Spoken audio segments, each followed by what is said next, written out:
all know about anomalous coronary arteries. That's a pain we face in the cath lab many a times. And you can see the left coronary can come anterior, can come posterior, where the right can come from the left cusp, can come higher, can come lower, whereas the circumflex can come from the right cusp, the whole left can come from the right cusp. And there are multiple permutation combinations which also include an artery going between aorta and pulmonary artery causing sudden cardiac death.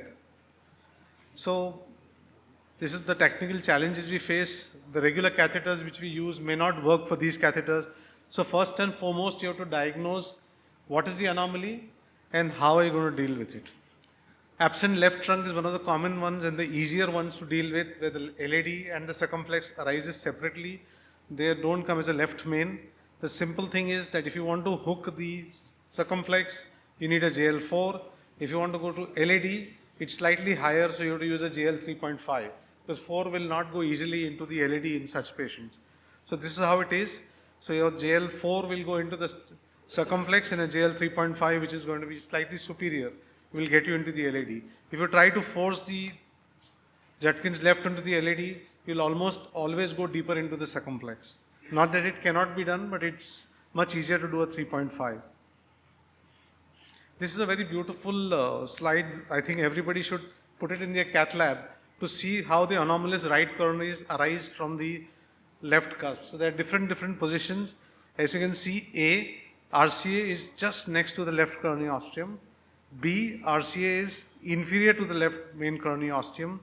C, it's towards the commissure of the right cusp and the left cusp. That's one of the commonest ones you see.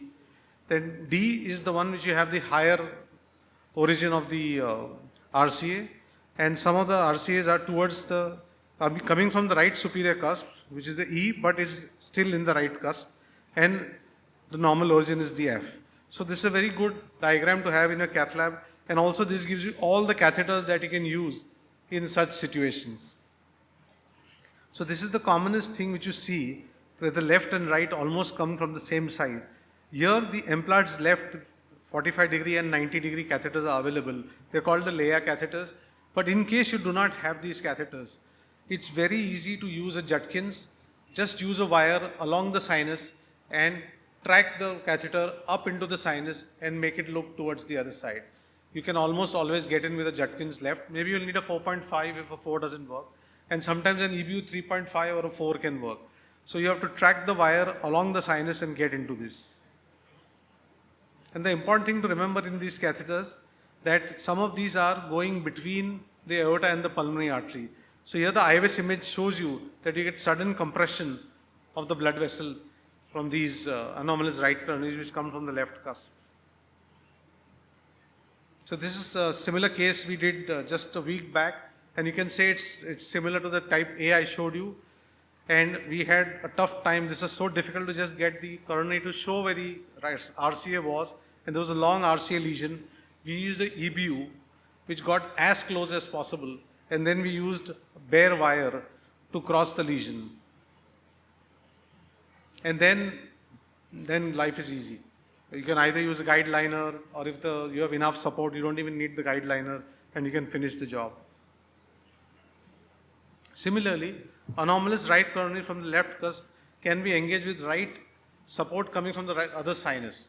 So you need support from the other sinus to engage this catheter. These catheters are not easily available. I would still say Emplart's AL2 works a lot in these cases. You can use these. So this is how it looks. This is how you engage them. Similarly, right coronary artery in various locations, you can use Emplart's left 2. You can use Emplart's right 1.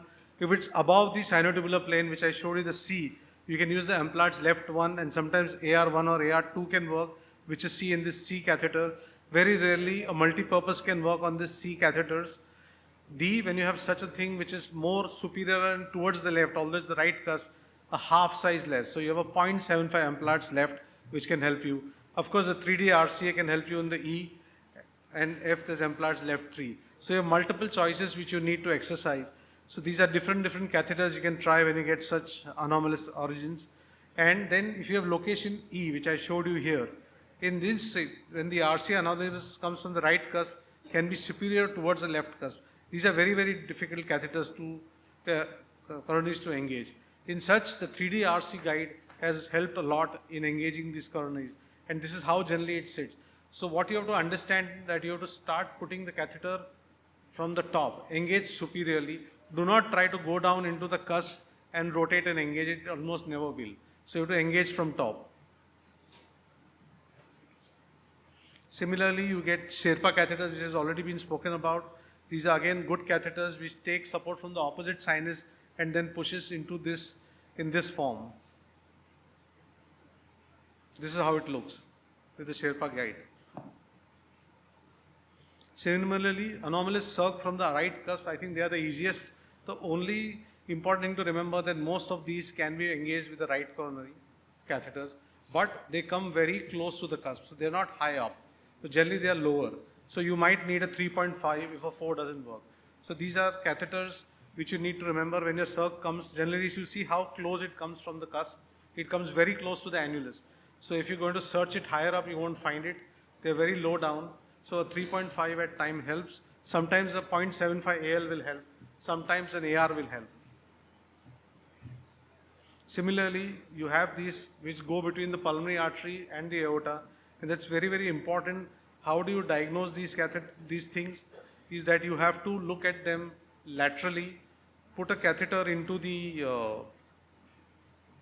pulmonary artery, a swan, and go laterally and check whether your coronary is between the pulmonary artery and the aorta. That's very, very important. And this is how it looks from the non-coronary cusp. So these are all the different catheters we can use here. This is anomalous left main coronary from the right cusp again.